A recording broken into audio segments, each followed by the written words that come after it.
And now we are joined by Dr. Shola Adeosun, a public affairs analyst from Ogun State, to talk about the recent declaration of Nnpcl on fuel subsidy removal. Many thanks for joining us at this time.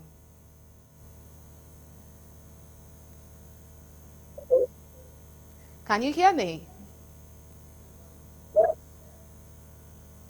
Okay, all right. Many thanks for joining us at this time. So let's dive right in. How feasible is Nnpcl's promise that refineries will start production before the year ending?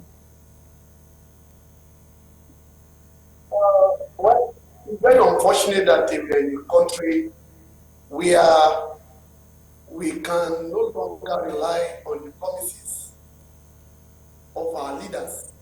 For example, before the commencement of this administration, that was the last administration, a private refinery was commissioned in this country and that witnessed the presence of presidents in Africa and outside Africa. And the promise was that in less than 3 months after the inauguration of that refinery, that private refinery will start producing. Here we are today, and there's nothing to show for it. And since the beginning of this administration, there have been a series of promises that before the end of the year, most of the refineries that belong to the government will start operating.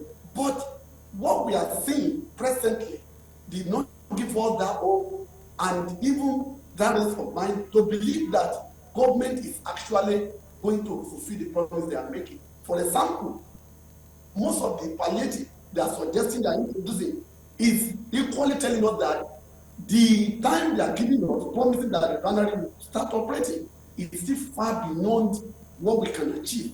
So all these promises from government and what we are seeing on a daily basis shows that government is saying something different from what it's actually doing. Fine, there are good plans, good strategy, but implementation is presently the problem that we are facing as a nation.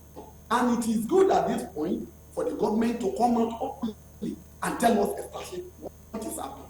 If you now go and borrow money and you are spending it on palliative, and what it will cost you to bring this refinery back to life is not even up to what you are spending on palliative that does not even touch the lives of Nigerians. It shows that we are deceiving ourselves. Something is going on somewhere, or there is gap between what government is doing and what the masses are equally expecting government to do. So at this juncture, it is better for us to come to a round table and first reality is it achievable that the refinery will start working? If yes, how many of them that will work before the end of the year? If one or two will work, how? Are we going into public-private partnership as a means to generate money and go into full operation, or government is going to fund it completely? Because the situation where you promise that you have removed oil subsidy today, and whatever that is coming from that will be used to resuscitate or revive this refinery. Tomorrow we are hearing another rumor that oil subsidy has come back again. So at the end of the day, there is no way we, that is the masses in this country, would believe that government is facing reality with the issue of bringing refinery back to life, especially the deadline of December. December is just 2 months or 3 months from now. With all we are seeing on ground, there is no way we can achieve a functional refinery by December. Okay, all right. From your opinion, would you say that 1 or 2 refineries working before the end of the year is enough to cater to all needs of Nigeria when it comes to fuel demand? And what is the long-term plan to ensure Nigeria doesn't go back to import PMS? It is possible if our leaders actually trying to put the interest of masses first before their personal interest. It is possible because look at the money we are spending on palliative and the loan they are just promising or trying to borrow, persuading the House of Assembly to approve.